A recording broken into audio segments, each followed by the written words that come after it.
മലപ്പുറം കളക്ടറേറ്റിലെ സുരക്ഷ വർദ്ധിപ്പിക്കണമെന്ന special branch report ജില്ലാ ഭരണകൂടം അവഗണിച്ചത് വീഴ്ചയായെന്ന് വിലയിരുത്തൽ.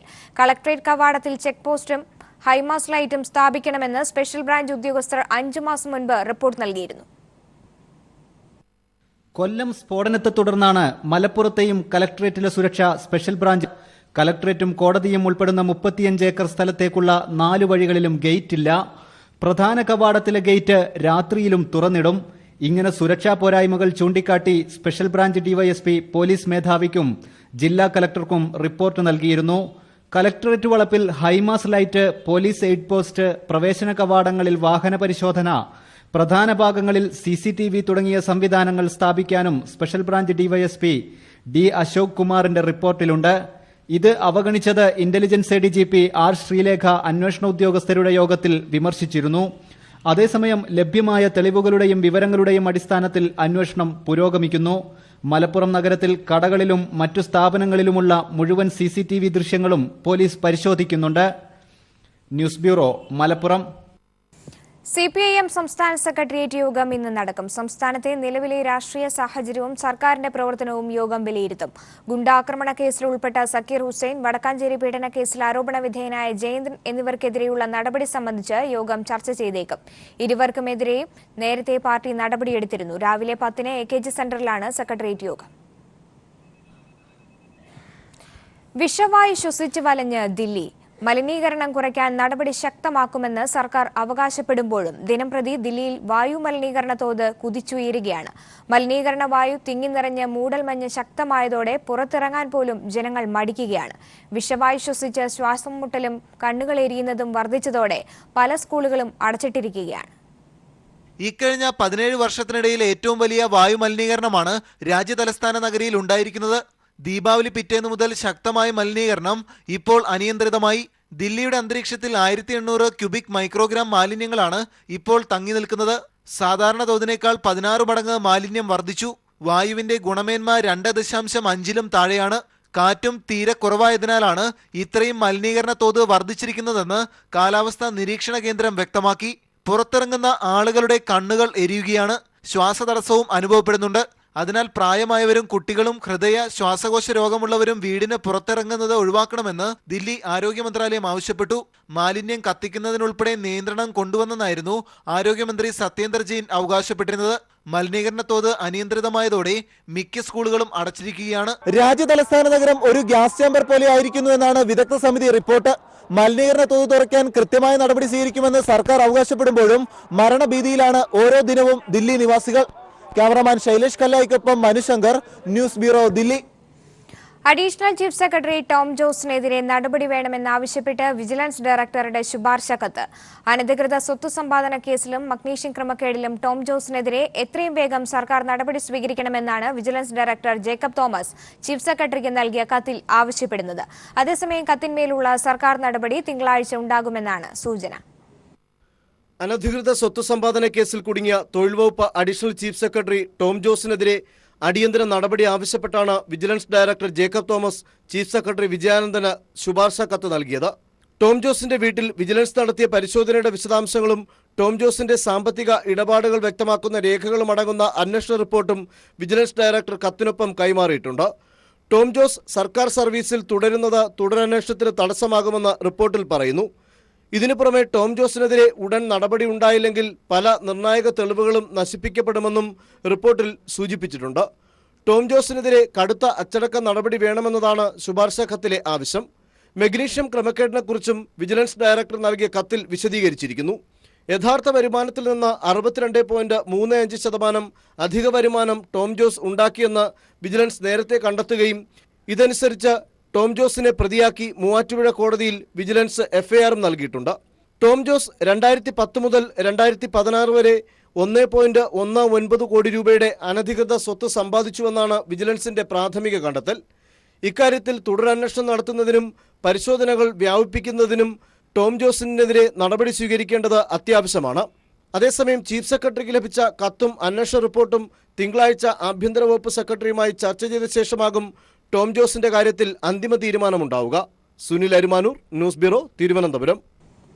ഉത്തരേന്ത്യയിൽ അയോധ്യയിലൂടെ നേടിയത് ദക്ഷിണേന്ത്യയിൽ ഹൈദരാബാദിലെ ചാർമിനാറിലൂടെ നേടാനുള്ള തീവ്രശ്രമത്തിലാണ് സംഘപരിവാർ. പ്ലേഗ് അമർച്ച ചെയ്തതിന്റെ സ്മരണയ്ക്കായി 1591 സുൽത്താൻ മുഹമ്മദ് കുത്തബ് ഷാ നിർമ്മിച്ച ചാർമിനാർ പള്ളി തകർത്ത് ഇവിടെ ക്ഷേത്രം നിർമ്മിക്കാനാണ് സംഘപരിവാറിന്റെ നീക്കം. 1992 ബാബറി മസ്ജിദ് തകർത്ത് ഹിന്ദുത്വ രാഷ്ട്രീയ കൊടുങ്കാറ്റായി ഉത്തരേന്ത്യയും പടിഞ്ഞാറ് ഇന്ത്യയുമെല്ലാം കീഴടക്കിയ BJPയുടെ ദക്ഷിണേന്ത്യൻ സ്വപ്നമാണ് ഹൈദരാബാദിന്റെ ഹൃദയമായ ഈ ചാർമിനാർ പള്ളി. ഇത് 1957 ദി ഹിന്ദുവിന്റെ ഫോട്ടോഗ്രാഫർ പകർത്തിയ ഫോട്ടോ. ഇതിലെവിടെയും ക്ഷേത്രമോ വിഗ്രഹാരാധനയോ ഇല്ല. എന്നാൽ അയോധ്യ പ്രക്ഷോഭകാലത്ത് സംഘപരിവാർ ചാർമിനാറിന്റെ ഭിത്തികളിൽ ലക്ഷ്മി ദേവിയുടെ ഫോട്ടോ വെച്ച് ആരാധന തുടങ്ങി. പിന്നീട് ഇത് വിഗ്രഹമായി. സമീപകാലത്ത് താൽക്കാലിക ക്ഷേത്രവും പൂജയും ആഘോഷങ്ങളും ആരംഭിച്ചു. മോദി സർക്കാരിന്റെ ഭരണകാലത്ത് തന്നെ ചാർമിനാർ തകർത്ത് ക്ഷേത്രം നിർമ്മിക്കുക എന്നതാണ് ഇപ്പോഴത്തെ ലക്ഷ്യം. 560 साल चारमीनार से पहले की मूर्ति साक्षात प्रकट मूर्ति स्वयं भूमि है. മുസ്ലിങ്ങൾ തിങ്ങിപ്പാർക്കുന്ന പ്രദേശമാണിത്. സംഘപരിവാറിന്റെ അജണ്ടയ്ക്കെതിരെ വ്യാപക പ്രതിഷേധമുണ്ടെങ്കിലും എന്തെങ്കിലും പ്രതികരിക്കാൻ ആരും തയ്യാറായില്ല. അയോധ്യയിലൂടെ BJP ഉത്തരേന്ത്യയിൽ ലക്ഷ്യം നിറവേറ്റി. ഇതേ ലക്ഷ്യം ഈ ഭാഗ്യലക്ഷ്മി മന്ദിരത്തിലൂടെ ദക്ഷിണേന്ത്യയിൽ സാധിക്കുന്നതാണ് RSSന്റെ കണക്കുകൂട്ടൽ. എന്തായാലും പുതിയ സംഭവവികാസങ്ങൾ ചാർമിനാർ മേഖലയിലെ വലിയ അരക്ഷിതാവസ്ഥ ഉണ്ടാക്കിയിരിക്കുന്നു. തർക്കമെന്തായാലും ചാർമിനാറിന്റെ ഒരു വശത്ത് ഹിന്ദു ഭിക്ഷക്കാരും മറുവശത്ത് മുസ്ലിം ഭിക്ഷക്കാരും സ്ഥാനം പിടിച്ചിരിക്കുന്നു. മതരാഷ്ട്രീയത്തിന്റെ ഭീതിപ്പെടുത്തുന്ന നവീന തന്ത്രങ്ങൾ മാത്രമല്ല, ഇന്ത്യയുടെ ദാരിദ്ര്യത്തിലമർന്ന യഥാർത്ഥ ചിത്രവും ഇന്ന് ചാർമിനാറിൽ കാണാം. പീപ്പിൾ TVക്ക് വേണ്ടി K. രാജേന്ദ്രൻ. ഇന്ത്യയിൽ വർദ്ധിച്ചുവരുന്ന വർഗീയതയെ ചെറുക്കാൻ ഡിവൈഎഫ്ഐ കൂടുതൽ കരുത്താർജിക്കണമെന്ന് CPIM സംസ്ഥാന സെക്രട്ടറി കോടിയേരി ബാലകൃഷ്ണൻ. ഫെബ്രുവരി 2 മുതൽ 5 വരെ കൊച്ചിയിൽ നടക്കാനിരിക്കുന്ന ഡിവൈഎഫ്ഐ അഖിലേന്ത്യാ സമ്മേളനത്തിന്റെ സ്വാഗത സംഘ രൂപീകരണ യോഗം ഉദ്ഘാടനം ചെയ്ത് സംസാരിക്കുകയായിരുന്നു അദ്ദേഹം. ദളിതർക്കും ന്യൂനപക്ഷങ്ങൾക്കുമെതിരെ രാജ്യത്ത് അധികരിച്ചു വരുന്ന അക്രമ സംഭവങ്ങളെ അമർച്ച ചെയ്യാൻ ഡിവൈഎഫ്ഐ ശക്തിപ്പെടണമെന്ന് കോടിയേരി ബാലകൃഷ്ണൻ പറഞ്ഞു. ഇന്ത്യയിലെ യുവതി യുവാക്കളുടെ പ്രശ്നങ്ങൾ ഏറ്റെടുത്തുകൊണ്ട് സാമൂഹ്യ മാറ്റം ലക്ഷ്യമിട്ട് പ്രവർത്തിക്കുന്ന ഒരു യുവജന പ്രസ്ഥാനം എന്നുള്ള നിലയിൽ കൂടുതൽ യുവാക്കളുടെ അംഗീകാരം നേടുന്ന ഒരു പ്രസ്ഥാനമായി ഇന്ന് ഡിവൈഎഫ്ഐ വളർന്നിട്ടുണ്ട്. യോഗത്തിൽ ഡിവൈഎഫ്ഐ അഖിലേന്ത്യാ പ്രസിഡന്റ് MB രാജേഷ് MP അധ്യക്ഷനായിരുന്നു. ഉജ്ജ്വലരായിട്ടുള്ള സ്വാതന്ത്ര്യ സമര പോരാളികളുടെ വിപ്ലവകാരികളുടെ പിന്തുടർച്ചക്കാരാണ് ഡിവൈഎഫ്ഐ എന്ന സാമ്രാജ്യത്വ വിരുദ്ധമായ രാഷ്ട്രീയം, വർഗീയതക്കെതിരായിട്ടുള്ള രാഷ്ട്രീയം, ആ രാഷ്ട്രീയം മറ്റെന്നത്തേക്കാൾ ഉയർത്തിപ്പിടിക്കേണ്ട ഒരു ചരിത്ര സന്ദർഭത്തിലാണ് ഡിവൈഎഫ്ഐയുടെ 10ാം അഖിലേന്ത്യാ സമ്മേളനം എറണാകുളത്ത് നടക്കുന്നത്. കൊച്ചിയിൽ ആദ്യമായി എത്തുന്ന ഡിവൈഎഫ്ഐ അഖിലേന്ത്യാ സമ്മേളനത്തിന് Kodiyeri Balakrishnan, professor MK Sanu, MC Josephine, MV Govindan master, justice KK Dineshan, doctor Sebastian Paul, B Unnikrishnan, Innocent MP, Joyce George MP, MB Rajesh MP, Avoy Mukherjee, Christy Fernandez, Ashiq Abu, Olympian Mercykuttan, doctor CK Ramachandran, doctor David എന്നിവർ രക്ഷാധികാരികളായും P രാജീവ് ചെയർമാനായും സ്വാഗത സംഘം രൂപീകരിച്ചു. M സ്വരാജ് MLA ആണ് general convener. AN Shamseer MLA അടക്കമുള്ള 10 അംഗ vice ചെയർമാൻമാരെയും യോഗം തെരഞ്ഞെടുത്തു. വിദേശത്തു നിന്നടക്കം 1000-ഓളം പ്രതിനിധികളാണ് 10ാമത് ഡിവൈഎഫ്ഐ അഖിലേന്ത്യാ സമ്മേളനത്തിൽ പങ്കെടുക്കുക. News bureau, Kochi. തിരികെ വാർത്തയിലേക്ക്. കേരള സ്റ്റേറ്റ് കർഷക തൊഴിലാളി യൂണിയൻ സംസ്ഥാന സമ്മേളനത്തിന് ഈ മാസം 8-ന് മൂവാറ്റുപുഴയിൽ തുടക്കമാകും. 9-ന് നടക്കുന്ന പ്രതിനിധി സമ്മേളനം അഖിലേന്ത്യാ ജനറൽ സെക്രട്ടറി A. വിജയരാഘവൻ ഉദ്ഘാടനം ചെയ്യും. 11-ന് വൈകിട്ട് 1,50,000 പേർ അണിനിരക്കുന്ന റാലിക്ക് ശേഷം നടക്കുന്ന പൊതുസമ്മേളനം മുഖ്യമന്ത്രി പിണറായി വിജയൻ ഉദ്ഘാടനം ചെയ്യും. KSKTU 21ാം സംസ്ഥാന സമ്മേളനത്തിനാണ് മൂവാറ്റുപുഴ വേദിയാവുന്നത്. 23 ലക്ഷം അംഗങ്ങളെ പ്രതിനിധീകരിച്ച് 571 പ്രതിനിധികളാണ് 4 ദിവസത്തെ സമ്മേളനത്തിൽ പങ്കെടുക്കുക.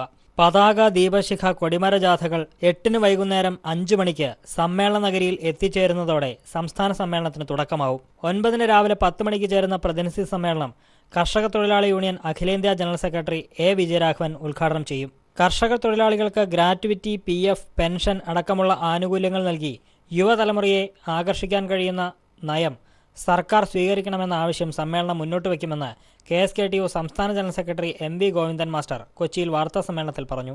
അവർക്ക് ഗ്രാറ്റുവിറ്റി, ഫോടം ഫണ്ട്, പെൻഷൻ ആനുകൂല്യങ്ങൾ, പ്രസവകാല ആനുകൂല്യം ഉൾപ്പെടെ ആനുകൂല്യങ്ങൾ കൊടുക്കാനും കഴിയുമ്പോഴാണ് യഥാർത്ഥത്തിൽ ഇതിനൊരു സ്ഥിരത കൈവരിക്കാനാവും. 11-ന് സമ്മേളനം പുതിയ ഭാരവാഹികളെ തെരഞ്ഞെടുക്കും.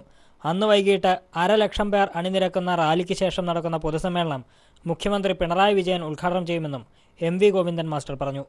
News bureau, Kochi. വയനാട്ടിൽ നെൽപ്പാടങ്ങളിൽ കർഷകർക്ക് ആശങ്ക സൃഷ്ടിച്ച് തെനപ്പുല്ലുകൾ പടർന്നു പിടിക്കുന്നു. പേൾ മില്ലറ്റ് ഇനത്തിൽപ്പെട്ട ഈ സസ്യം പാടങ്ങളിൽ വിളകൾക്ക് ഭീഷണിയായി വ്യാപകമാവുകയാണ്. വരണ്ട പ്രദേശങ്ങളിലെ കൃഷിയിടങ്ങളിൽ കാണുന്ന തെനപ്പുല്ലുകൾ പടർന്നു പിടിച്ച ഒരു പാടമാണിത്. നെന്മേനി പഞ്ചായത്തിലെ ചെറുമാട് പാടശേഖരം. അടുത്ത മാസം വിളവെടുക്കേണ്ട പാടത്ത് നിറഞ്ഞു വളർന്നിരിക്കുകയാണ് ഈ സസ്യം. അമ്പലവയൽ കാർഷിക ഗവേഷണ കേന്ദ്രത്തിൽ നിന്ന് നൽകിയ നെൽവിത്തുകളാണ് ഇവിടെ വിതച്ചത്. മുളച്ചത് നെല്ലിനേക്കാൾ ഇക്കാണുന്നതാണ്. മുഴുവൻ പുല്ല് വന്നിട്ട് മൂടിയിരിക്കുന്ന ഒരവസ്ഥയിലുള്ളത്. ഇതിന്റെ മേൽഭാഗത്ത് എന്ന് വെച്ചാൽ ഇപ്പൊ പുല്ല് പശുവിന് ആവശ്യമായിട്ടുള്ള പുല്ല് അരിഞ്ഞുകൊണ്ട് പോയിക്കാണ് ആൾക്കാർ മുഴുവൻ അങ്ങനെ അരിയാൻ വേണ്ടി കൊടുത്തിരിക്കുകയാണ്. അപ്പം എന്തെങ്കിലും ഇതിന് അവശേഷിക്കുന്ന ഇതിന്റെ അടിഭാഗത്ത് നിന്ന് എന്തെങ്കിലും നെല്ല് കിട്ടിയെങ്കിൽ മാത്രമാണ് ഇപ്പം നമുക്ക് അങ്ങനെ കിട്ടിയെന്ന് പറയാനാവുള്ളൂ. അത്രയ്ക്ക് മോശമായിട്ടുള്ള അവസ്ഥയിലാണ് ഇപ്പം ഇന്ന് ഈ കൃഷി ഉള്ളത്. വിവിധ ഫാമുകളിൽ നിന്നും വാങ്ങിയ നെൽവിത്തുകൾക്കൊപ്പവും ജില്ലയിൽ വിവിധയിടങ്ങളിൽ ഇവ വ്യാപകമായിട്ടുണ്ട്. വിളവിനെയും ഇത് പ്രതികൂലമായി ബാധിക്കുന്നു. വിളവെടുക്കും മുൻപ് ഇവ കൊയ്തെടുക്കേണ്ട ബുദ്ധിമുട്ടിലാണ് കർഷകർ. ബന്ധപ്പെട്ട കൃഷി ഓഫീസുകളെ ഇക്കാര്യം അറിയിച്ചെങ്കിലും തൃപ്തികരമായ മറുപടികളല്ല ലഭിക്കുന്നത്. അടുത്തിടെ ഉഷ്ണമേഖലാ സസ്യങ്ങൾ വ്യാപകമായി പ്രത്യക്ഷപ്പെട്ടു തുടങ്ങിയ വയനാട്ടിൽ കർഷകർക്ക് ആശങ്ക സൃഷ്ടിക്കുകയാണ് ഈ സസ്യവും. News bureau, Wayanad. പുതുതലമുറയെ പഴമയുടെ തിരിശേഷിപ്പുകൾ ഓർമ്മിപ്പിക്കുന്നതായിരുന്നു പത്തനംതിട്ട തൃച്ചേന്ദമംഗലം സ്കൂളിലെ പൂർവ്വ വിദ്യാർത്ഥി സംഗമം. രാജാക്കന്മാരുടെ കാലത്തെ നാണയങ്ങളും വീട്ടുപകരണങ്ങളും മുതൽ നമ്മൾ കണ്ടിട്ടും കേട്ടിട്ടും പോലുമില്ലാത്ത പല സാധനങ്ങളും പൂർവ്വ വിദ്യാർത്ഥി സംഗമത്തിന്റെ ഭാഗമായി നടന്ന ചരിത്ര പ്രദർശനത്തിൽ ഇടം പിടിച്ചിരുന്നു. പോയ കാലത്തിന്റെ തിരിശേഷിപ്പുകൾ ചേർത്തുവെച്ചുകൊണ്ടാണ് പെരിങ്ങനാട് തൃച്ചേന്ദമംഗലം സ്കൂളിലെ പഴയ തലമുറ ഒത്തുചേർന്നത്. വീണ്ടും അവർ ഒന്നിച്ചുകൂടിയപ്പോൾ നൂറ്റാണ്ടുകൾ പഴക്കമുള്ള ചരിത്ര വസ്തുക്കളും അവർക്കൊപ്പം ഈ വിദ്യാലയത്തിലേക്ക് വന്നു. പഴയ തിരുവിതാംകൂറിലെയും ബ്രിട്ടീഷ് ഭരണകാലത്തെയും നാണയങ്ങൾ, ഗ്രന്ഥക്കെട്ടുകൾ, 1000 രൂപയുടെ ഒറ്റ നാണയം തുടങ്ങി നിരവധി സാധനങ്ങളാണ് ചരിത്ര പ്രദർശനത്തിലുണ്ടായിരുന്നത്. കായംകുളം വാൾ മുതൽ വിവാദ എസ് കത്തി വരെ പഴയ തലമുറ പുതിയ തലമുറയ്ക്ക് പരിചയപ്പെടുത്തി കൊടുത്തു. പതിവ് സംഗമങ്ങളിൽ നിന്നും വ്യത്യസ്തമായി പുതുതലമുറയ്ക്ക് പ്രയോജനപ്രദമാകുന്ന എന്തെങ്കിലും ചെയ്യണമെന്ന ഒരു ആലോചനയിൽ നിന്നാണ് ഇത്തരമൊരു ആശയം ഉദിച്ചു വന്നതെന്ന് പൂർവ്വ വിദ്യാർത്ഥി സംഘടനാ ചെയർമാൻ റോബിൻ ബേബി പറഞ്ഞു. പൂർവ്വ വിദ്യാർത്ഥി സംഘടന അത് രൂപം കൊണ്ടപ്പോൾ തന്നെ ഒരു തീരുമാനമെടുത്തു. അതിലെ അംഗങ്ങൾക്കും സ്കൂളിനും പ്രയോജനപ്പെടുന്ന രീതിയിൽ വേണം അതിന്റെ പ്രവർത്തനങ്ങൾ എന്നുള്ളത്. അതിന്റെ ഭാഗമായിട്ട് ഈ വർഷത്തെ സ്കൂൾ യുവജനോത്സവത്തോടനുബന്ധിച്ച് നിരവധി പദ്ധതികളാണ് സ്കൂളിന് വേണ്ടി ആവിഷ്കരിച്ചത്. ഏറ്റവും പ്രധാനപ്പെട്ടതെന്ന് വെച്ച് കഴിഞ്ഞാൽ പുരാവസ്തു ശേഖരങ്ങൾ ഈ സ്കൂളിലേക്ക് എത്തിച്ചു വലിയ പ്രദർശനം തന്നെയാണ് ഇവിടെ, പുരാവസ്തുവിന്റെ പ്രദർശനം തന്നെയാണ് ഇവിടെ സംഘടിപ്പിച്ചിരിക്കുന്നത്. പ്രശസ്ത ചരിത്ര സമ്പാദകൻ ശിലാ സന്തോഷ് നേതൃത്വം നൽകുന്ന ശിലാ മ്യൂസിയത്തിന്റെ സഹകരണത്തോടുകൂടിയാണ് ചരിത്ര പ്രദർശനം സംഘടിപ്പിച്ചത്. News bureau, Pathanamthitta. Kairali TV Kottayam bureau chief TP പ്രശാന്തിന്റെ പിതാവ് TG പ്രേംദാസ് 62 നിര്യാതനായി. അമ്പലമേട്ടിലെ Kochi refinery general constructions workers union മുൻ ജനറൽ സെക്രട്ടറിയായിരുന്നു. ഭാര്യ പരേതയായ ഉഷ, മക്കൾ പ്രശാന്ത്, പ്രദീപ്, പ്രമോദ്, മരുമക്കൾ പ്രിയ, സന്ധ്യ, ശരണ്യ. സംസ്കാരം ഇന്ന് വൈകിട്ട് 4:30 ഇരുമ്പനം പൊതു ശ്മശാനത്തിൽ നടക്കും. തിരുവനന്തപുരം കാഞ്ഞിരംകുളത്ത് 7ാം ക്ലാസ് വിദ്യാർത്ഥിയെ കോൺഗ്രസ് പഞ്ചായത്ത് അംഗം സ്കൂളിൽ കയറി മർദ്ദിച്ചു. കാഞ്ഞിരംകുളം ഹൈസ്കൂളിലെ 7ാം ക്ലാസ് വിദ്യാർത്ഥി ആൽഫിക്കാണ് മർദ്ദനമേറ്റത്. അടിവയറ്റിൽ ചവിട്ടേറ്റ് മൂത്രതടസ്സം നേരിട്ട കുട്ടി ആശുപത്രിയിൽ ചികിത്സയിലാണ്. കാഞ്ഞിരംകുളം പഞ്ചായത്തിലെ മാവിള വാർഡ് അംഗം ജയനെതിരെ പോലീസ് നടപടിയെടുക്കുന്നില്ലെന്ന് ബന്ധുക്കൾ ആരോപിച്ചു. കാഞ്ഞിരംകുളം ഹൈസ്കൂളിൽ കഴിഞ്ഞ വ്യാഴാഴ്ച ഉച്ചയ്ക്ക് സ്കൂൾ ഇടവേള സമയത്താണ് സംഭവമുണ്ടായത്. 7ാം ക്ലാസ് വിദ്യാർത്ഥിയായ കാഞ്ഞിരംകുളം സ്വദേശി അജയകുമാറിന്റെ മകൻ 13 വയസ്സുള്ള ആൽഫിയെയാണ് കോൺഗ്രസ് പഞ്ചായത്ത് അംഗം ജയൻ സ്കൂളിൽ കയറി മർദ്ദിച്ചത്. അടിവയറ്റിൽ ചവിട്ടേറ്റതിനെ തുടർന്ന് മൂത്രതടസ്സം നേരിട്ട കുട്ടിയെ തിരുവനന്തപുരം മെഡിക്കൽ കോളേജ് ആശുപത്രിയിൽ പ്രവേശിപ്പിച്ചു. തുടർന്ന് പുല്ലുവിള പ്രാഥമികാരോഗ്യ കേന്ദ്രത്തിലേക്ക് ആൽഫിയെ മാറ്റി. എൻ്റെ തലയിലും നെഞ്ചിലൊക്കെ ചുട്ടി ചെറുപ്പിട്ട് വയറിൻ്റെ താഴെ ഇടിച്ച് ഓടി. എന്നിട്ട് എൻ്റെ കയ്യിൽ പിടിച്ച് വെച്ചിട്ട് ജയൻ്റെ മോളെ കൊണ്ട് നടിച്ചു. കോൺഗ്രസ് പഞ്ചായത്ത് അംഗം ജയന്റെ മകനും ഇതേ സ്കൂളിലെ വിദ്യാർത്ഥിയാണ്. കുറച്ചു ദിവസം മുൻപ് മറ്റൊരു വിദ്യാർത്ഥിയെ പഞ്ചായത്ത് അംഗത്തിന്റെ മകൻ മർദ്ദിച്ചതായും അത് 7ാം ക്ലാസ് വിദ്യാർത്ഥിയായ ആൽഫി തടയുകയും ചെയ്തിരുന്നു. ഇതാണ് പഞ്ചായത്ത് അംഗം സ്കൂളിൽ കയറി വിദ്യാർത്ഥിയെ മർദ്ദിച്ചതിന് കാരണമായതെന്ന് ബന്ധുക്കൾ പറഞ്ഞു. വിദ്യാർത്ഥിയുടെയും രക്ഷകർത്താക്കളുടെയും പരാതിയെ തുടർന്ന് കാഞ്ഞിരംകുളം പോലീസ് കേസെടുത്തു. എന്നാൽ ജയനെതിരെ പോലീസ് നടപടിയെടുക്കുന്നില്ലെന്ന് ബന്ധുക്കൾ ആരോപിച്ചു. ഈ കേസിനെ കംപ്ലീറ്റ് അട്ടിമറിക്കാൻ സ്കൂൾ അധികൃതരും മറ്റ് വിവരമായിട്ടുള്ള ചില പോലീസ് ഉദ്യോഗസ്ഥരും ശ്രമിക്കുകയാണ്. പഞ്ചായത്ത് അംഗമായ പ്രതിയെ പിടികൂടാത്തതിൽ പ്രതിഷേധവും ശക്തിപ്പെടുന്നുണ്ട്. News bureau, Thiruvananthapuram. Kerala Sangeetha Nataka academy Kairali എന്ന പേരിൽ പാലക്കാട് സംഘടിപ്പിച്ച കഥകളി ഉത്സവം സമാപിച്ചു. ഒരാഴ്ച നീണ്ടുനിന്ന പരിപാടിയിൽ കേരളത്തിലെ പ്രമുഖരായ കഥകളി കലാകാരന്മാർ അരങ്ങിലെത്തി. ഡോക്ടർ സദനം ഹരികുമാറും സംഘവും അവതരിപ്പിച്ച അഭിമന്യു എന്ന കഥകളിയോടെയാണ് കഥകളി ഉത്സവത്തിന് തിരശ്ശീല വീണത്. 88-കാരനായ പത്മഭൂഷൺ മടവൂർ വാസുദേവൻ നായരും സംഘവും അവതരിപ്പിച്ച രാവണ വിജയവും അവസാന ദിനം അരങ്ങിലെത്തി.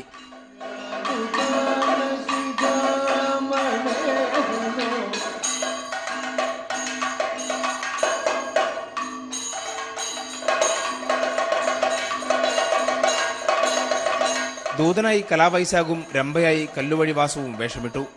വൈശ്രവണ സന്ദേശവുമായി വരുന്ന ദൂതനെ വധിച്ച് രാവണൻ വൈശ്രവണനോട് യുദ്ധത്തിന് പുറപ്പെടുന്നതാണ് രാവണ വിജയം കഥകളി. വഴിമധ്യേ അപ്സരസായ രംഭയെ കണ്ടുമുട്ടിയ രാവണൻ പ്രണയാഭ്യർത്ഥന നടത്തുന്നുണ്ട്. പരമശിവനിൽ നിന്ന് ചന്ദ്രഹാസം എന്ന വാൾ നേടി സൈന്യസമേതം ലങ്കയിലേക്ക് മടങ്ങുന്നതോടെയാണ് രാവണ വിജയം പൂർത്തിയാകുന്നത്. കഥകളിയെ കൂടുതൽ ജനകീയമാക്കുന്നതിന്റെ ഭാഗമായാണ് കഥകളി ഉത്സവം സംഘടിപ്പിച്ചതെന്ന് സംഗീത നാടക അക്കാദമി സെക്രട്ടറി എൻ രാധാകൃഷ്ണൻ നായർ പറഞ്ഞു.